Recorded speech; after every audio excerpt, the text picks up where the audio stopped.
तो मेरे चैनल को लाइक शेयर और सब्सक्राइब जरूर कर दे। 300 आपसे सब्सक्राइबर्स पूरे नहीं हुए, मैंने मीठा खाना है यार, जल्दी से मीठा बनाना है मुझे, तो जल्दी से 300 सब्सक्राइबर्स पूरे करें। अस्सलाम वालेकुम माय यूट्यूब फ्रेंड्स, कैसे हैं आप सब? उम्मीद करती हूँ आप सब अपने अपने घरों में हैड हड़ियत से होंगे और अल्लाह ताला आप सबको हैड हड़ियत से रखे। मैं हूँ आपके सामने न्यूट्रिशनिस्ट बख्तावर। और तक देसी लोगों के दस्तरखान पे चटनी और अचार नहीं होता ना, तब तक उनका खाना कंप्लीट नहीं होता। इसकी मिसाल बिल्कुल ऐसे ही है जैसे चीज़ के बगैर पिज़्ज़ा, और जैसे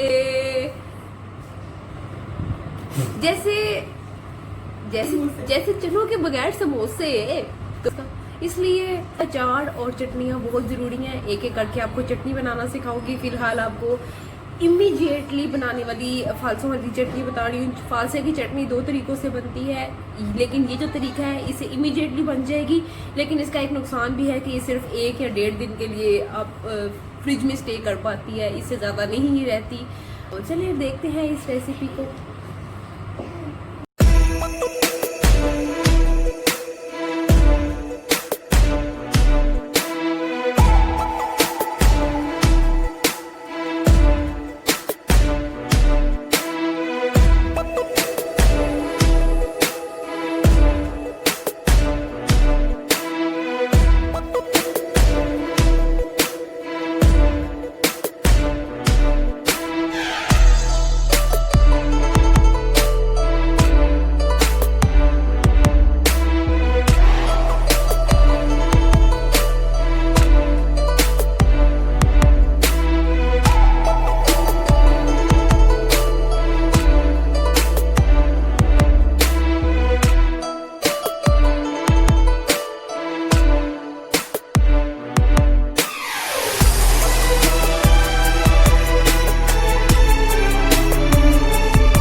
अपने अंदर एक बहुत ही न्यूट्रिशियस और बहुत ही मज़ेदार फ्रूट है। आप इसको ज़रूर कंज्यूम करें। इसके अंदर आयरन है, इसके अंदर आपको विटामिन सी के बहुत ज़्यादा खजाने अल्लाह ताला ने छुपा के रखे हैं। नेचुरल फूड्स को कंज्यूम करें अपनी लाइफ में, इंशाल्लाह लाइफ भी अच्छी हो जाएगी।